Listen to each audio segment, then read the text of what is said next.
Night hip-hop star Kodak Black has bonded out of Broward County Jail after he was arrested on cocaine possession. Plantation police say that they found Kodak Black, whose real name is Bill Caprice, sleeping in a car near Northwest 6th Court and 46th Terrace in Plantation. Police say that they noticed a strong smell of weed in the car and asked him to step out. That's when one of the officers noticed a white powder in the car and on the wrapper. Both tested positive for cocaine at the scene.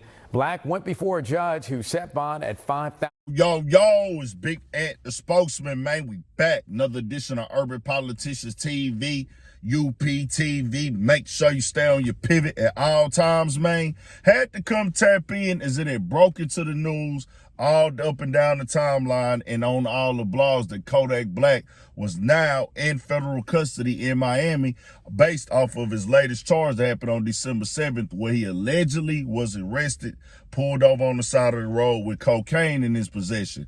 And I put that clip in there to show a little bit of that backstory. That was December 7th. Well, now with the latest, his lawyer has responded to the reports that he was in federal custody now. And he responded to somebody on Twitter that said, since his pardon, Florida been letting him run wild, but I think this might be too far.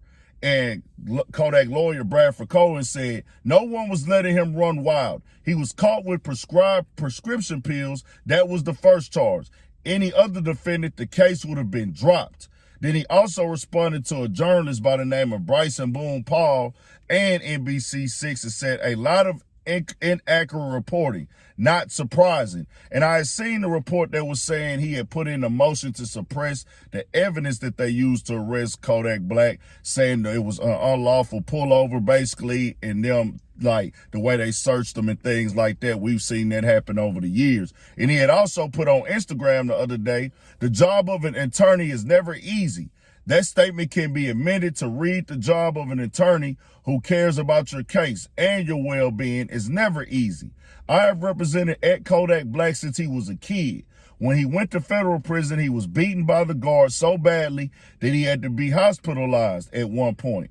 We sued the BOP, but Kodak said he wanted to move forward when he was released and had me drop the case. The injuries from those abuses coupled with the shooting caused him to get prescribed pain medicine. Unfortunately, like many across the country, he became dependent on those prescribed pills. In this latest case, my belief is the rock this officer found when tested will be a Percocet, not cocaine.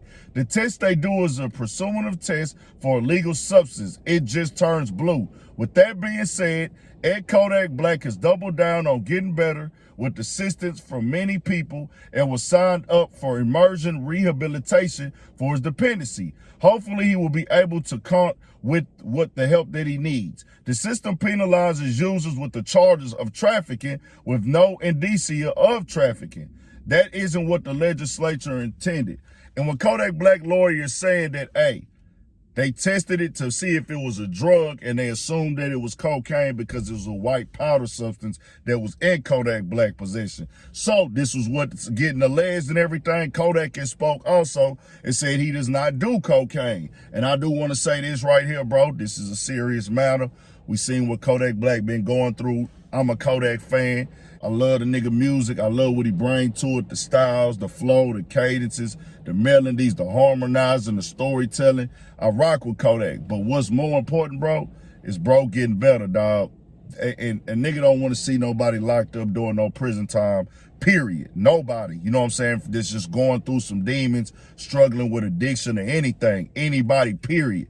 It is in life, regular person, everyday person, period, for some addiction issues, but especially for Kodak Black, because I know so many people depend on him. He feed a lot of people, and that nigga got a lot going on with his whole brand, his business. He done opened up businesses in Miami and all over the place and stuff like that. He active in his community, giving back. We seen him do ACs, and then, you know, he always does stuff for Christmas with giving back. So him going in, that put a big damper and dent in certain situations, most definitely. So, man, whatever Kodak Black going through, bro, get through it, come back stronger, everything like that. I keep y'all updated as more reports come back. Shout out to Kodak Black. Stay on your pivot. By the way, I know some of y'all already know because y'all been helping following me for a while now, but if you didn't, to stay on your pivot, that come from Kodak Black, man. That's an old school saying. I remember hearing it back in the day growing up as a kid and stuff, especially like in Louisiana at one point. I heard a few people say it,